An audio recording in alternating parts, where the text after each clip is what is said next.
مذہبی لوگوں کے الو بنانے کے طریقے. یاد رہے گا عنوان اسلامیات میں سوچ رہا ہوں نصاب میں شامل کراؤں اس کو. ایم اسلامیات میں یہ شامل ہوگا اگر مجھے حکومت ملی تو. مذہبی لوگوں کو الو بنانے کے طریقے. پہلا طریقہ تو وہی عملیات, جن چڑیل بھوت آسے فلانا, اس سے لوگ ایسا عقیدت میں, کیونکہ ہر گھر میں پریشانی ہے, آپ نے جن چڑیل بھوت بول دیا وہ آپ کا مرید ہو جائے گا. وہ نہ مفتیوں کو بزرگوں کو تو 2 ٹکے کا نہیں سمجھے گا, وہ کہے گا پہنچے ہوئے تو یہ ہیں, اور کچھ مسمرزم بھی سیکھ لو. یہ مذہبی لوگوں کا کیا ہے یار, وہ پڑھ کے دیتے ہیں حضرت جی کو, کیسے پڑھ کے دیتے ہیں, بڑا فائدہ ہے, کوئی فائدہ نہیں ہو رہا, لیکن بس دماغ میں کھوپڑی میں بھوسا بھر گیا کہ فائدہ ہوتا ہے. یہ سب سے بڑا طریقہ ہے, اور یہ ایسا حرام خوروں کا ایسا طریقہ کہ ایسے مدرسوں کے محتمم 4 بیویاں لے کے گھوم رہے ہیں, بزنس ان کا اتنا, لوگ پیسہ لا رہے ہیں اور ان کو رکھنے کے لیے جگہ نہیں. اس میں لوگ کہتے ہیں حضرت جی تو پیسے لیتے ہی نہیں, وہ زیادہ بڑا فراڈی ہے جو پیسے نہیں لے رہا, اس کو پتا ہے پیسے لوں گا تو 500 روپے ریٹ ہوگا, جب نہیں لوں گا تو پھر ٹھیک ہو گیا تو 5 کروڑ لا کے دے گا. یہ میرے یہ الو نہیں بنایا کرو مجھے کہ حضرت جی پیسے نہیں لیتے, جو پیسے نہیں لیتے وہ زیادہ بڑا فراڈی ہے. اور یہ بھی مت بولا کرو عامل تبلیغی ہے, بھائی رائے ونڈ کا مقیم ہی کیوں نہ ہو, جامع رشید کا شیخ الحدیث ہی کیوں نہ ہو, ختم. یہ نہیں ہوتا.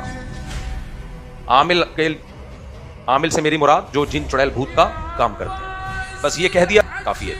ہم نے بڑے بڑے دیکھے ہیں, تبھی تو میں کہتا ہوں ہے تو لاؤ نا, ہمارے سامنے بھی لاؤ نا, کچھ کرے نا یار, کچھ ہمیں بھی کہیں سے بیٹھ کے آن لائن کی ضرورت ہی نہیں ہے. بالمشافہ جادو کرے, بالمشافہ میرے اوپر یہاں آئے بیٹھے جادو کرے میرے اوپر بیٹھ کے. یہ تمہیں بیوقوف بنانے کے لیے اللہ نے پیدا کیے ہیں, جو تم جیسے معاذ اللہ, بہت معذرت کے ساتھ, کیونکہ مجھے پتا ہے پھر تم بیوقوف بنو گے جا کے ان لوگوں سے. چھوڑ دو یہ زائچے وائچے اور یہ فلیتے پلیتے اور فلانے ملک سے جادو ہو رہا ہے, اور یہ چھوڑ دو ٹوپی ڈرامے. میرا بھی صبح گلا خراب تھا, کھانسی آئی ہے, اینٹی الرجی کھائیے, کافی بہتر ہو گیا. چھوڑو بھی زیادہ آگے نہیں جاتے ہیں, آگے چلو. تو دوسرا مذہبی لوگوں کا بیوقوف بنانے کا, بولو غصہ آ رہا ہے بھی ڈانٹوں, مذاق نہیں, رونا دھونا. 27 رات میں لاج بجھا کے روئیں گے. میں نہیں کہہ رہا جو دعاؤں میں رو رہا ہے وہ فراڈی ہے, اپنی بلا وجہ بے گناہ امام کو برا نہ سمجھنا شروع کر دو. ختم قرآن کے موقع پہ رونا آنا نیچرل ہے, لیکن اس رونے سے وہ جیسے آپ کے گناہ اللہ کے سامنے معاف کرا رہا ہوتا ہے نا, پورے سال جو اس نے آپ کے گناہ کیے ہوتے ہیں جو اس کے کھاتے میں, وہ آپ سے معاف کرا رہا ہوتا ہے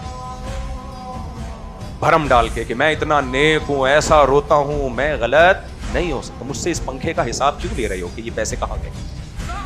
سمجھ آ رہی ہے بات کہ نہیں آ رہی؟ مجھ سے کیوں پوچھ رہے ہو یہ گاڑی کہاں سے آئی؟ مجھ سے کیوں پوچھ رہے ہو کہ مسجد میں جتنے پیسے آ رہے ہیں کوئی آڈٹ کا سسٹم ہے ہی نہیں؟ مجھ سے کیوں پوچھ رہے ہو کہ ان مدرسوں کے لیے جو اس دن بکرا لے کر آیا تھا وہ بکرا کیا بک رہا ہے, کیا کہہ رہا ہے وہ بکرا؟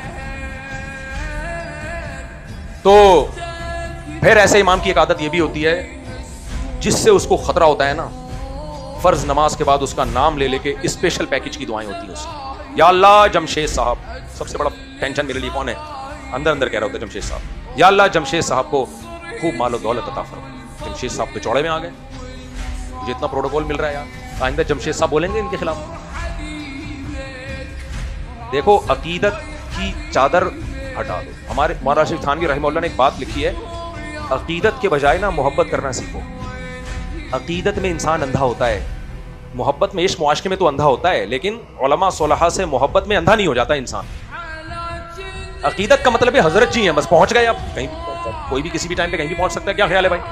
اب پہنچے ہوئے آدمی سے کون حساب لے گا؟